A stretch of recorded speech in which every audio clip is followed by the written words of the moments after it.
ప్రభువా, నీ దాసుడిగా నేను హెచ్చరించాను. వినుట మట్టికి వినేవారుగా కాదు, గ్రహించి వాక్యం మీద శ్రద్ధ కలిగిన వారుగా నీ మందిరములో ఉండేటట్లు బిడ్డలుగా మీరు ఆశీర్వదించండి. నీ ఆత్మలో ఎత్తి పట్టుకోండి. విన్న మాటలు విడిచిపెట్టేవారుగా కాదు, వాటిని గట్టిగా పట్టుకొని హృదయములో భద్రపరుచుకొని ఆ ప్రకారంగా జీవించే సంఘముగా మీరు ఆయుత్తపరచాలి. ఇప్పుడు వాక్యములకు వెళుతుండగా నీ దాసురాలను బలపరిచి నీ ఏడంతుల ఆత్మతో ఎత్తి పట్టుకొని అవసరమైనది మీరు సూటిగా మాట్లాడండి. నీ అభిషేకము, నీ బలమైన ఆత్మ, నీ కృమ్మరింపు నీ బిడ్డ పైన ఉంచమని, మహిమ ఘనత ప్రభావములు మీరు మాత్రమే పొందుకొనమని యేసు పరిశుద్ధ నామమున అడుగుచున్నాము తండ్రి, ఆమేన్. మంచిది. ఇప్పుడు అమ్మగారు దేవుని వాక్యం అందిస్తారు, శ్రద్ధగా విందాం. దేవునికి స్తోత్రం కలుగును గాక. హల్లెలూయా. అందరూ బాగున్నారండి?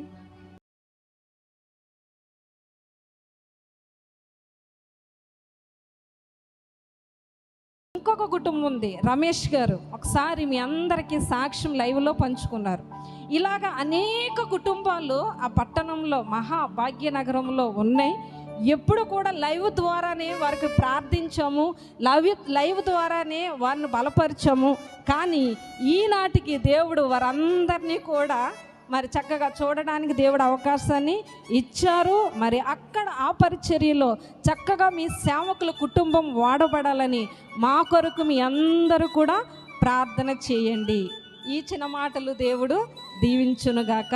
ఇప్పుడు నేను వాక్యంలోనికి వెళ్తాను, దయచేసి ఇంకెవ్వరూ కూడా మాట్లాడు. ఇంకొక విషయం మర్చిపోనండి, ఎవరైనా సాక్ష్యం చెప్పినప్పుడు చివరిలో గనక ఒకవేళ మీ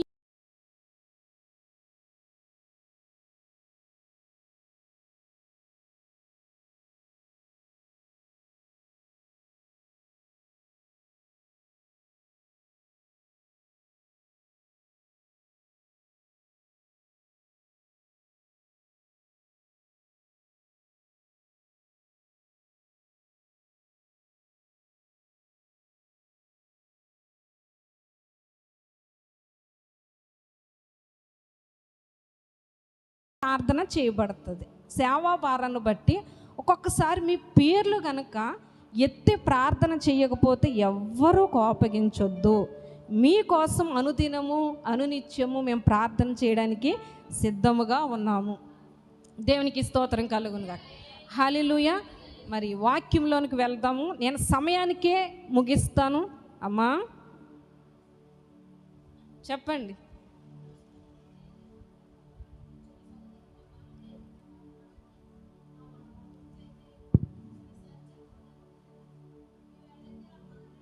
దేవునికి స్తోత్రం కలుగునుగాక. తప్పకుండా ప్రార్థన చేద్దామండి. వాక్యంలోనికి వెళ్ళిపోదాము. సమయము వృధా చేసుకోకుండా దేవుని వాక్యాన్ని విందాం ప్రతి ఒక్కరూ కూడా. యోబు గ్రంథము 42వ అధ్యాయము 10వ వచనం చదువుదామండి. యోబు గ్రంథము 42వ అధ్యాయము 10వ వచనం చదువుదాం.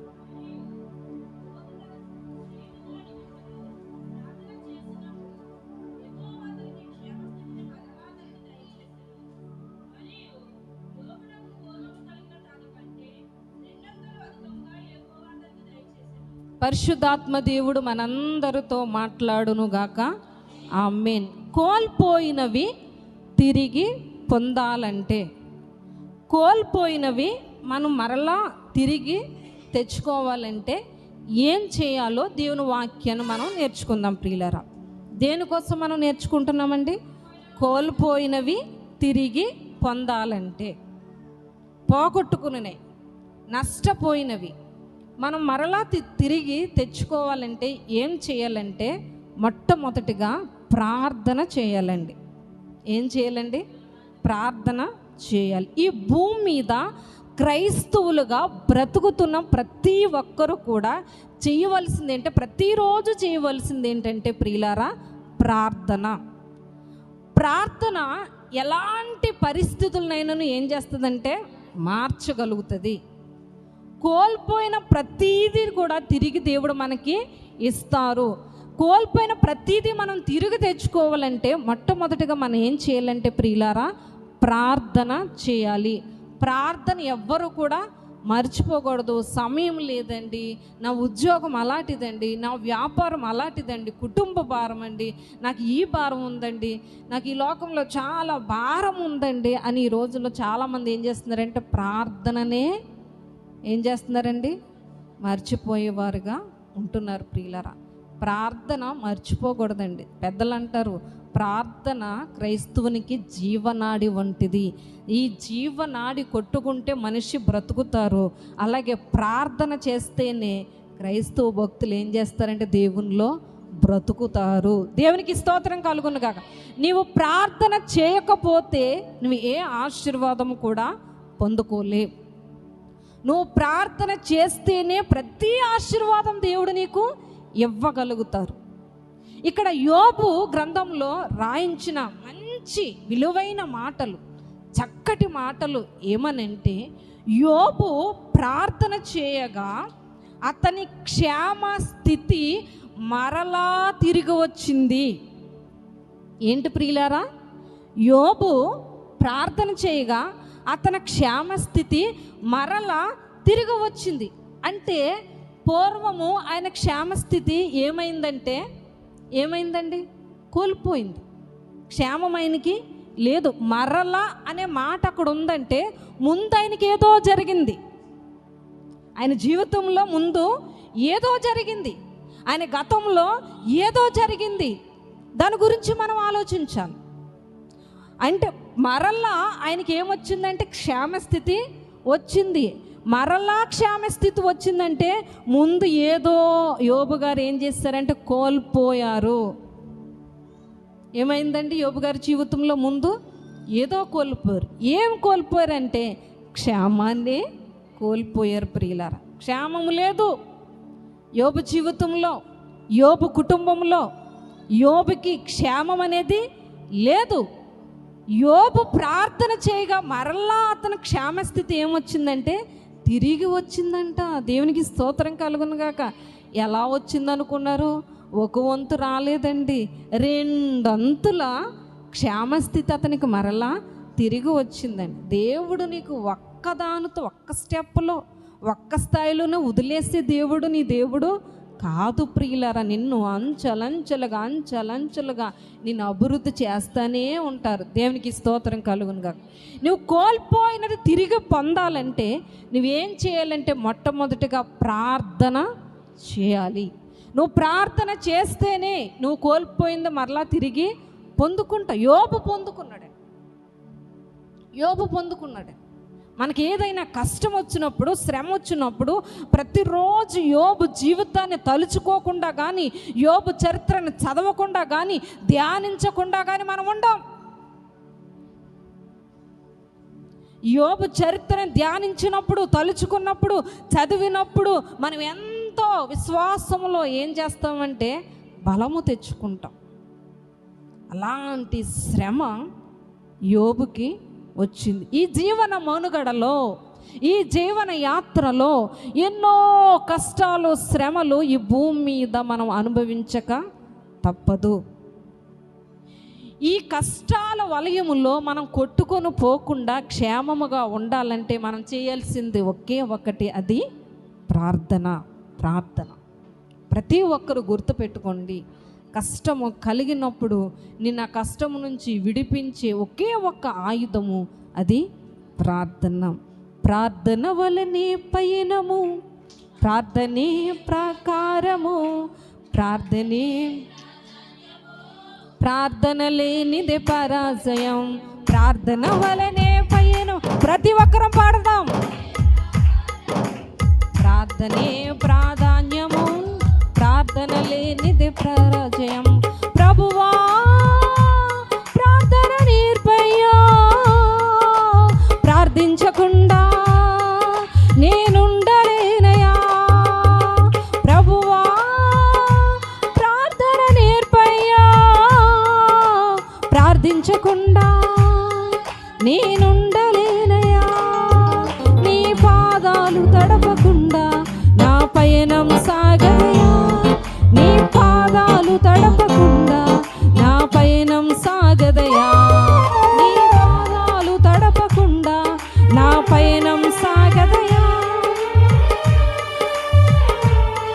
నా పయనం సాగదయా. ప్రార్థన వలనే పయనము, ప్రార్థనే ప్రాకారము, ప్రార్థనే ప్రాధాన్యము, ప్రార్థన లేనిదే పరాజయం. మరలా చెబుతాం, అందరు నోటుగా చెప్పాలి.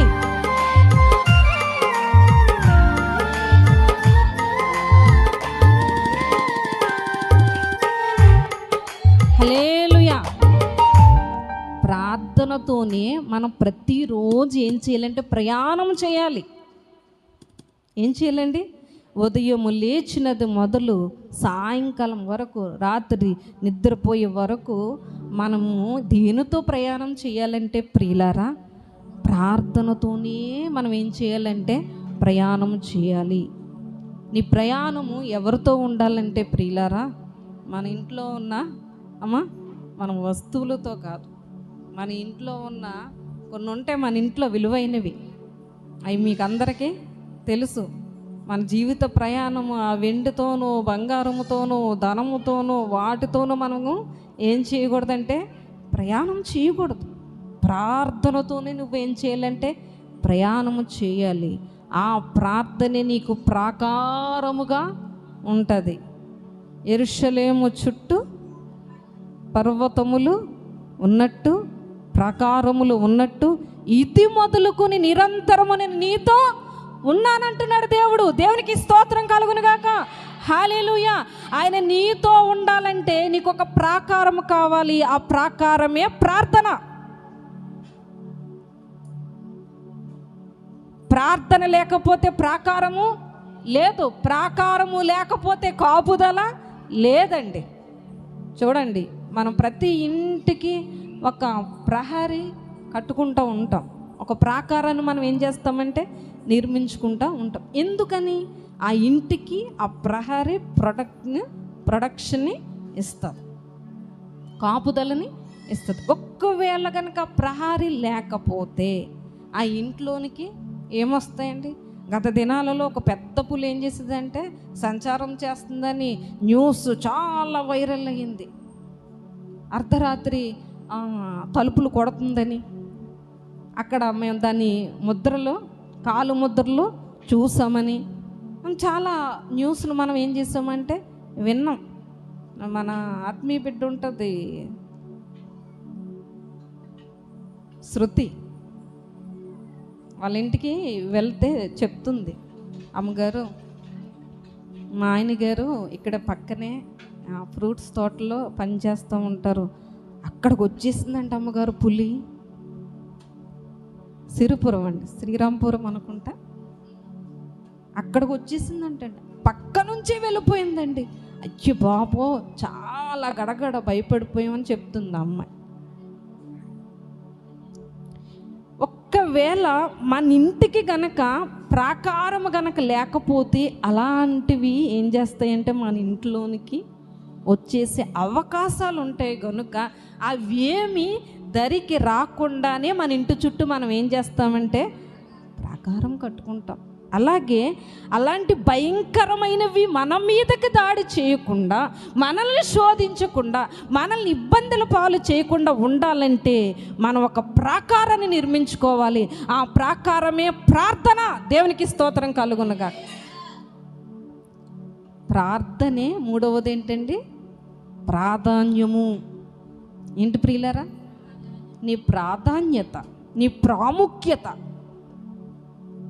దేనికి ఇవ్వాలంటే, ఫస్ట్ ప్రిపరేషన్ దేనికి ఇవ్వాలంటే నువ్వు ప్రార్థనకి ఇవ్వాలి. ప్రార్థనకి నువ్వు ఎప్పుడైతే ఇచ్చావో కోల్పోయిన క్షేమస్థితిని నా యేసయ్య నీకు తిరిగి ఇవ్వగలడు. దేవునికి స్తోత్రం కలుగునుగా. కోల్పోయిన క్షేమస్థితిని నీకు తిరిగి రావాలంటే నీకు ప్రార్థనే ఎలా ఉండాలంటే ప్రాధాన్యము. నాకు ప్రాధాన్యమైనది, ప్రాముఖ్యమైనది, నాకు ముఖ్యమైనది ఏదైనా ఉన్నదంటే అది ప్రార్థనని ప్రతి బిడ్డ కూడా ఏం చేయాలంటే చెప్పాలి. నాలుగవదిగా మనం పాడాం. నాలుగవది ఏంటమ్మా? ప్రార్థనే. ఏమని నేర్చుకున్నాం మనం? పైనం. ప్రార్థనే ప్రాకారం, ప్రార్థనే ప్రాధాన్యత. ప్రార్థన లేకపోతే పరాజయం. ఏమి లేదు అమ్మా. నీవు ప్రార్థన చెయ్యకపోతే నీకేమి లేదంటే ప్రియులారా, అన్నీ పరాజయాలే. నువ్వు ప్రార్థన చేస్తే నీకు అన్ని విజయాలు. నువ్వు ప్రార్థన చేయకపోతే నువ్వు ఓడిపోతావు. ఈ లోకంలో ఏం చేస్తావండి? ఓడిపోతావు. నువ్వు ఓడిపోకుండా నువ్వు గెలవాలంటే, నువ్వు పరాజయం కాకుండా విజయం పొందాలంటే నువ్వేం చేయాలంటే ప్రార్థన చేయాలి. అలాంటి ప్రార్థన చేశాడు యోబు భక్తుడు. అలా ప్రార్థన చేశాడు కాబట్టి ఆ ప్రార్థన ఆయనకి ప్రాకారముగా ఉన్నది. ఆ ప్రార్థన యోబుకి విజయాన్ని ఇచ్చింది. ఆ ప్రార్థన యోబుకి ఎలా ఉందంటే ప్రియులారా, కోల్పోయిన ఆ క్షేమాన్ని మరలా తిరిగి తెచ్చింది. ప్రియులారా, నువ్వు కోల్పోయిన దానిని నువ్వు తిరిగి పొందాలంటే మొట్టమొదటికి ఏం చేయాలంటే ప్రార్థన. దయచేసి ఎవ్వరూ కూడా ప్రార్థనను మానొద్దు. ప్రార్థించుట మానొద్దు. ప్రార్థనను మర్చిపోవద్దు. ఈ మధ్యకాలంలో అందరూ చెప్పే మాట ఇది ఎక్కువైపోయింది. మర్చిపోయానండి. ఏంటమ్మా? ఏం చేశారు? మర్చిపోయాననే మాట ఎక్కువ వాడుతున్నారు. దయచేసి ప్రార్థన ఎవరు కూడా మర్చిపోవద్దు. ప్రతి ఒక్కరూ ప్రార్థన చేయండి. యోబు వలె నువ్వు ఏ క్షేమాన్ని అయితే కోల్పోయో దేవుడు తిరిగి మరలా క్షేమాన్ని నీకు తిరిగి ఇవ్వగలడు. దేవునికి స్తోత్రం కలుగును గాక. హల్లెలూయా. కోల్పోయినవి తిరిగి పొందాలంటే ఏం చేయాలి? మొట్టమొదటిగా మనం నేర్చుకున్నాం ప్రార్థన చేయాలి. రెండవది మనం నేర్చుకుంటున్నాం ప్రియులారా, నష్టము జరిగినను యథార్థతను మనం విడిచిపెట్టకూడదు. ఏం చేయకూడదండి? ఏం చేయకూడదమ్మా?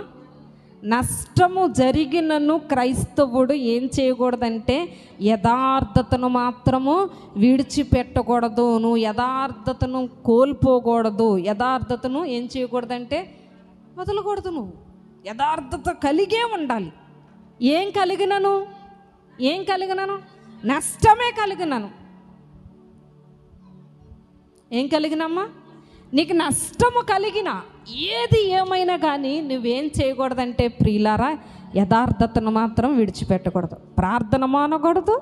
యథార్థతను ఏం చేయకూడదంటే విడిచిపెట్టకూడదు. యథార్థత కలిగి నువ్వు ఎప్పుడైతే ఉంటావో అప్పుడు కోల్పోయింది నువ్వు తిరిగి పొందుకుంటావు. నిజంగా నష్టం కలిగిన యథార్థంగా ఉంటే తిరిగి వస్తుందా అని ఆలోచిస్తున్నారు ప్రియులారా. చూద్దాం. యోబు గ్రంథము 2వ అధ్యాయం 9వ వచనం చదువుదామండి. యోబు గ్రంథము 2వ అధ్యాయం 10వ వచనం చదువుదాం.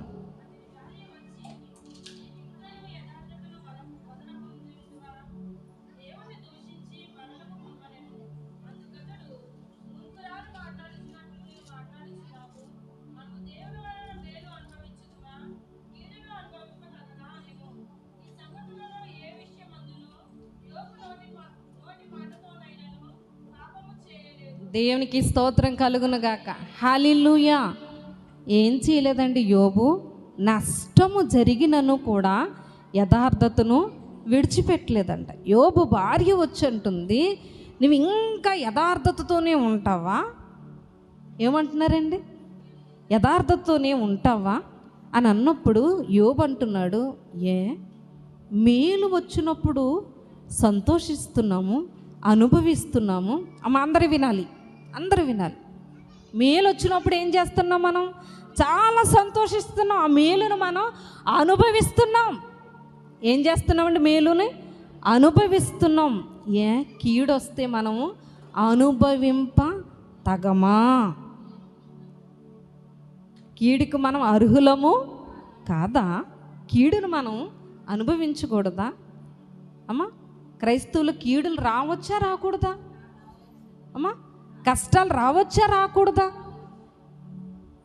క్రైస్తవులు కష్టాలు రావండి? రావా? శోధనలు రావా? శ్రమలు రావా? ఇరుకులు రావా? ఇబ్బందులు రావా? నిత్యము సుఖమేనా? నిత్యము సంతోషమేనా? లేదు ప్రియులారా. కష్టం ఉన్న చోటే సంతోషము ఉంది. దుఃఖం ఉంటేనే నీకు ఏముంది? దుఃఖానికి ప్రతిగా నీకు దేవుడు పూదండను ఇచ్చే దేవుడు. పగలు రాత్రి ఉన్నట్టే ప్రియులారా, ఈ జీవిత యాత్రలో కష్టాలు సుఖాలు అన్నీ ఉన్నాయి. వాటిని కూడా మనం ఏం చేయాలంటే అనుభవించే వారిగానే ఉండాలి. మనకు సుఖాన్ని ఇచ్చాడు దేవుడు, మనం అప్పుడు అనుభవించాం. ఇప్పుడు కష్టం వచ్చింది, అనుభవించడానికి సరిపోమా? కష్టం వచ్చిందని యథార్థతను విడిచిపెట్టమంటావా? కష్టం వచ్చిందని ప్రార్థన విడిచిపెట్టమంటావా? చాలామంది చిన్న శోధన కలిగితే అయ్య బాబు ఏమంటారో తెలుసు అంటే చాలా ఘోరంగా మాట్లాడుతూ ఉంటారు. దేవుడు నాకేమీ చేయలేదు. ఏం చేశాడు దేవుడు అసలు ఉన్నాడా? ఎలాంటి ప్రశ్నలు వస్తాయండి? అసలు దేవుడు ఏమనుకుంటాం? అసలు ఉన్నాడా దేవుడు? ఉంటే నా ప్రార్థన ఎందుకు వినడు? దేవుడు లేడేమో అని భయంకరమైన పరిస్థితి మనకు కష్టం వచ్చినప్పుడు ఉంటుంది. ఒకవేళ సంతోషం వచ్చిందనుకో, నీలాంటి దేవుడు లేరయ్యా అని అంటూ ఉంటాం. లేదు ప్రియులారా, యోబు భక్తుడిని అంటుంది, తన భార్య వచ్చండి ఇంకా యథార్థత అంటావేంటి? ఎంత కష్టం వచ్చిందో మనకి, ఇంకా యథార్థత అంటూ ఉంటావు, ప్రార్థన అంటూ ఉంటావు, ఎందుకు ఇంకా దేవుని వదిలే అని అనగానే మూర్ఖురాలు మాట్లాడినట్టు నువ్వు మాట్లాడొద్దు. మేలు అనుభవించినప్పుడు కీడు కూడా అనుభవించాలి. కీడున్నాక్కడ మేలుంది, మేలున్నాక్కడ కీడు ఉంటుంది.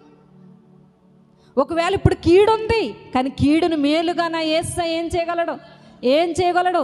మార్చగలిగిన శక్తివంతుడు ఉన్నాడు అని కష్టంలో యోబు ప్రార్థన చేశాడు. ఆ కష్టంలో కూడా నష్టము జరిగిన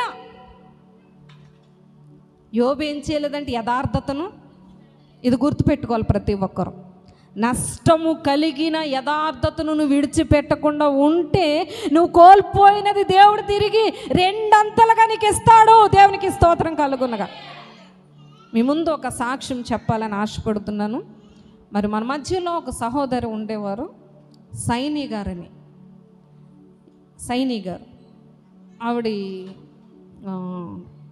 ఇక్కడే మన గ్రామంలో ఉండేవారు. ఎందుకు వచ్చారంటే వాళ్ళ అబ్బాయి బ్యాంక్ మేనేజర్ గారు, ఆంధ్ర బ్యాంకు మేనేజర్ గారు.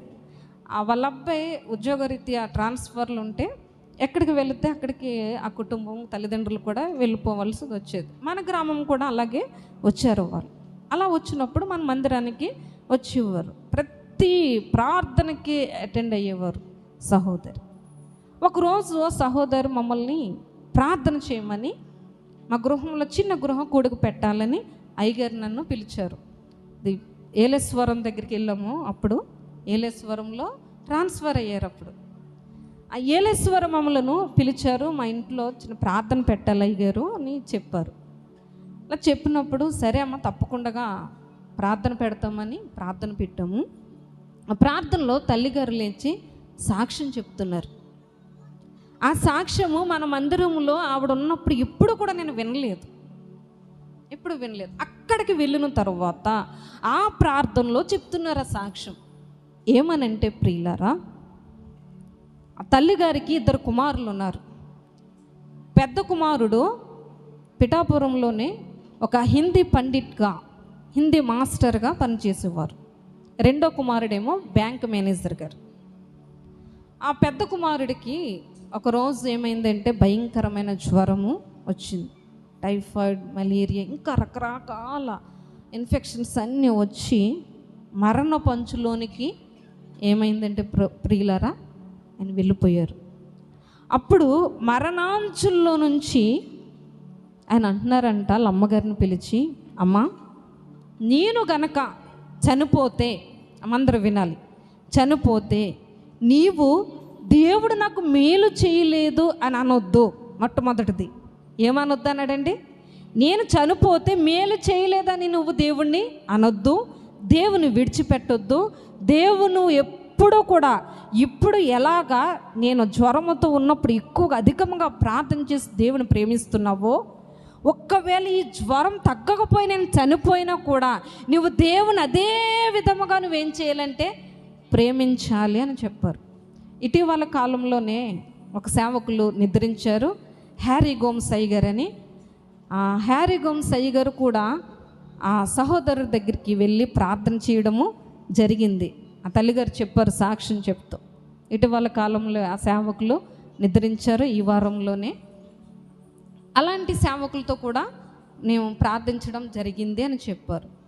ఇంకా కుమారుడు ఆరోగ్యము రోజు రోజుకి ఏమవుతుందంటే క్షీణించిపోయి ఇంకొక గంటలో చనిపోతాడు అనిపించుకొని ఇదే మాట చెప్పారంట. ప్రియులరా, అమ్మా నీవే మాత్రం కూడా విశ్వాసాన్ని వదలొద్దు, దేవుణ్ణి వదలొద్దు, ప్రార్థన వదలొద్దు అని చేతిలో చేసుకుని ఆయన ఏం చేశారంటే ప్రియులారా మరణించడం జరిగింది, ప్రాణం విడిచిపెట్టడం జరిగింది.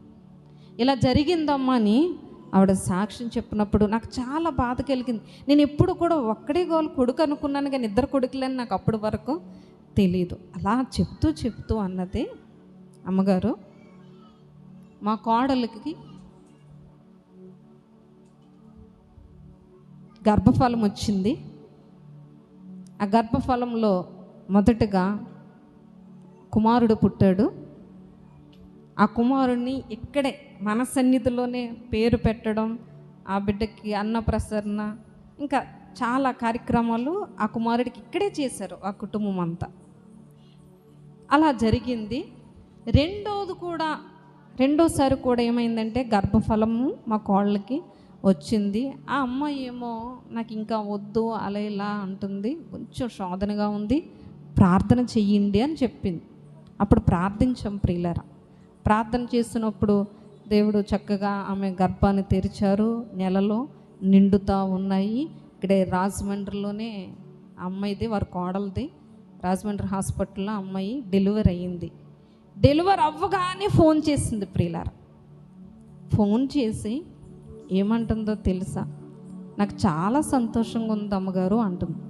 ఏంటమ్మా సంతోషం అంటే, నాకు ఇంకొక మనవడు పుట్టాడండి, ఆ మనవడు అచ్చు ఏ బిడ్డ అయితే చనిపోయాడో అదే పోలిక, అదే రూపము, అదే కలరు, అన్నీ అలాగే ఉన్నాడండి.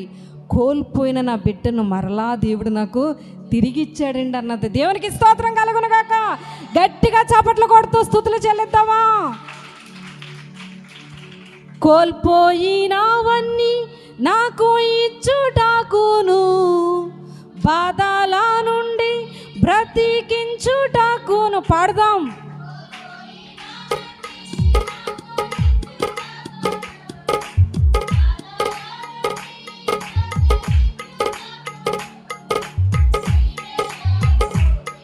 నేనేమైపోదునో నీవే లేకపోతే, నేనేమైపోదునో నేనుండాలేనయ్యా, నే బ్రతుకాలేనయ్యా, నేనుండాలేనయ్యా, నే బ్రతుకాలేనయ్యా, నీవే లేకుండా నేనుండాలేనయ్యా, నీ తోడే లేకుండా నేనుండాలేనయ్యా.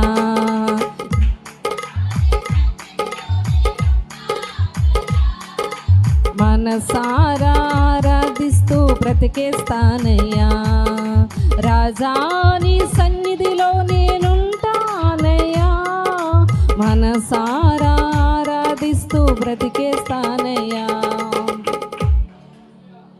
కోల్పోయినవి ఆ సహోదరి తిరిగి ఎలా పొందుకుందంటే, ప్రార్థనను మానొద్దని వారి కుమారుడు చెప్పారు. విశ్వాసం విడివవద్దు, దేవుని విడిచిపెట్టకు, ప్రార్థన విడిచిపెట్టకు, దేవుణ్ణి విడిచిపెట్టకమ్మా అని ఆ కుమారుడు ఏం చేశారంటే తల్లికి చెప్పాడు.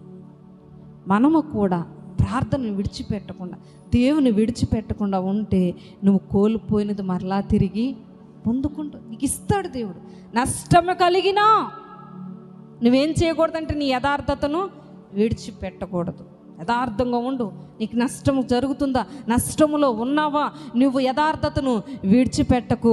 రెండంతల మేలు నా దేవుడు నీ కొరకు సిద్ధపాటు చేస్తున్నాడు. నీ కోసం ఆయన మేలును దాచి ఉంచాడు. యెహోవా యందు భయభక్తులు గలవారికి ఆయన దాచి ఉంచిన మేలు ఎంతో గొప్పది. నష్టములో ఉన్నావా, కంగారు పడకు బిడ్డ, నీకు నా యేసయ్య మేలును దాస్తున్నాడు. ఏం చేస్తున్నాడమ్మా? దాస్తున్నాడు. మేలును దాచి ఉంచే దేవుడు, మేలును నీ కోసము దాచి ఉంచే దేవుడు. దాస్తున్నాడు. ఆయన సమయం వచ్చినప్పుడు తప్పకుండా నీకు ఆయన ఏం చేస్తాడంటే తిరిగి ఇస్తాడమ్మా, తిరిగి ఇస్తాడు. దయచేసి నష్టం కలిగిందని దేవుని విడిచిపెట్టొద్దు, యథార్థతను విడిచిపెట్టొద్దు ప్రియులారా. ఇంకా అనేక మాటలు ఉన్నాయి, సమయం ముందుకు వెళ్తుంది కనుక వచ్చే వారం మిగతా వాక్యాన్ని మనం విందాము. ఇచ్చిన మాటలు దేవుడు దీవించునుగాక. ఆమేన్. అందరూ మోకరించినట్లయితే ప్రార్థన చేసుకుందాం ప్రియులారా. ప్రతి ఒక్కరము కూడా ప్రార్థన చేసుకుందాం.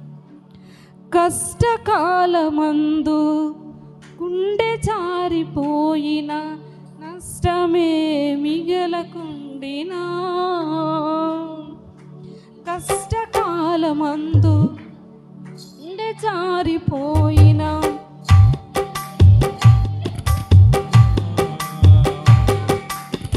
సాయము చేసే ప్రతి ఒక్కరూ కూడా ప్రార్థన చేద్దాం.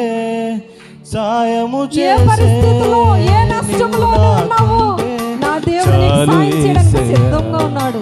చాలు యేసయ్యా, నమ్మకమైన దేవుడవైనా నీవే చాలు యేసయ్యా, నమ్మకమైన దేవుడవైనా నీవే చాలు యేసయ్యా. నేనేమై ఉన్నా, ఏ స్థితిలో ఉన్నా, నేనేమై ఉన్నా, ఏ స్థితిలో ఉన్నా, ఇంకేమి కోరుకోనయా, అసలు ఇంకేమి కోరుకోనయా. నమ్మకమైన దేవుడవైనా నీవే చాలు యేసయ్యా.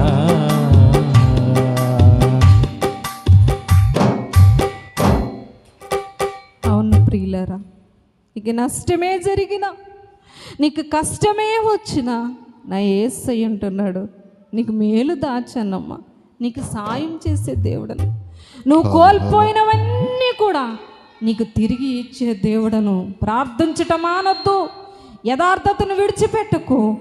యోబుకి ఏ విధముగా పూర్వపు క్షేమము కలిగినదో, రెండంతల ఆశీర్వాదము, రెండంతల మేలు, రెండంతల లాభము పొందుకున్నారో, నేను నీకు కూడా దాన్ని దాచాను, నేను నీకు కూడా ఇచ్చే దేవుడునని నా యేసయ్య అంటున్నారు. ప్రతి ఒక్కరూ కూడా విశ్వాసంతో ప్రార్థన చేద్దాం. వారే హాని చేయ చూసిన మిత్రులే నిలువకుండినా, ఆప్తులైన వారే హాని చేయ చూసిన,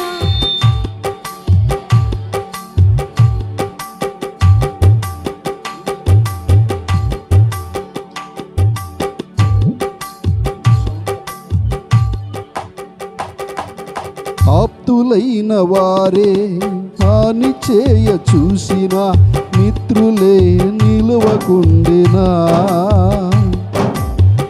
న్యాయము తీర్చే నీవు నాకుంటే, న్యాయము తీర్చే నీవు నాకుంటే చాలు యేసయ్యా, చాలు యేసయ్యా.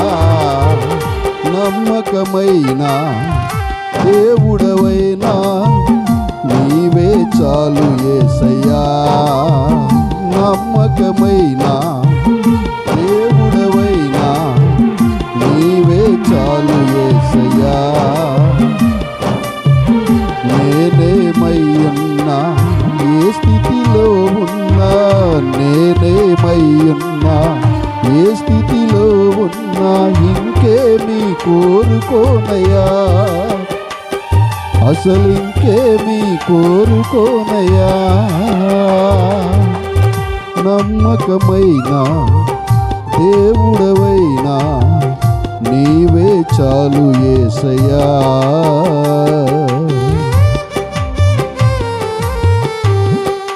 మహోన్నతుడా పరమ తండ్రి, మీకు స్తోత్రాలు. ఈ చక్కటి సమయంలో నీ దాసరాలను బలపరిచి, ఏ స్థితిలో ఏం మాట్లాడాలో మీరు బయలుపరిచే దేవుడు గనుక ఈరోజు దుఃఖములో ఉన్న వారిని ఆదరించడానికి, మరలా నీ క్షేమస్థితిని మరలా నీకు దయచేస్తూ ఉన్నానని నీ భక్తుడైన యోబు భక్తుడి ద్వారా ఈరోజు మాతో మీరు సూటిగా వాక్యములో నుంచి మీరు మాట్లాడారు. అవును ప్రభువా, మీరు ఎవరిని విడిచిపెట్టే దేవుడు కాదు. విరిగి నలిగిన హృదయము కలిగి, భయభక్తులు కలిగి, వాక్యానుసారమైన జీవితము కలిగి ఉంటే ఖచ్చితంగా మీ యొక్క కనుదృష్టి మా మీద ఉంటుంది. ఆనాడు ఊజు దేశమందు యోబు అంత ఘనుడు ఇంకొకడు లేడు. అయినను యోబుకు వచ్చిన కష్టం ఎవడికి రాలేదు. అయినను యోబు చివరి దినముల వరకు నమ్మకముగా ఉండి పోయిన క్షేమస్థితిని పొందే వరకు పోరాడి ప్రార్థించి గెలిచాడు ప్రభువా. సంఘం అలా ఉండాలని మీరు మాట్లాడారు. అట్టి నిరీక్షణ, ప్రార్థనా జీవితము, దేవుడు నాతో ఉన్నారు అనేటువంటి ధైర్యము ప్రతి బిడ్డకు కలిగించమని, విత్తబడిన వాక్యము ఫలింప చేయమని యేసు పరిశుద్ధ నామాన్ని బట్టి అడుగుచున్నాం పరమ తండ్రి, ఆమేన్. ఇప్పుడు మన తండ్రి అయిన దేవుని ప్రేమ, కుమారుడైన యేసు ప్రభుల వారి కృప, పరిశుద్ధాత్ముని సన్నిధి సహవాసము, ప్రార్థన చేసిన అమ్మగారుకును, వాక్యం అందించిన దాసురాలకును, చేరువచ్చిన సంఘానికును, ఈ లైవ్లో వాక్యం వింటున్న బిడ్డలందరికీ, నా ప్రియ బిడ్డలు విదేశాల్లో ఉన్నారు, అనేక దేశాల్లో ఉన్నారు, అనేక రాష్ట్రాల్లో ఉన్నారు, అనేక ప్రాంతాల్లో ఉన్నారు, ఉద్యోగ రీత్యా, పనుల రీత్యా ఎక్కడెక్కడో బిడ్డలు ఉన్నారు. ఈ వాక్యము వారికి క్షేమము కలిగించునుగాక, మీ కృప కలుగునుగాక. ఈ వారపు దీవెనలు మా అందరి పైన మీరు మెండుగా దయచేయబడునుగాక. దీవించండి, ఆశీర్వదించండి. ఇప్పుడు ఎల్లప్పుడూ తోడైండి నడిపించండి. సమస్తమును మీ చేతులకు అప్పగించుకుంటున్నాం, సహాయము చేయమని యేసు పరిశుద్ధ నామమున అడుగుచున్నాము తండ్రి, ఆమేన్. యేసు రక్తమే జయము, ప్రవేశ రక్తమే జయము. యేసు నామానికి సంపూర్ణ విజయము, అపవాది క్రియలకు అనంత నాశనము కలుగునుగాక. ఆమేన్.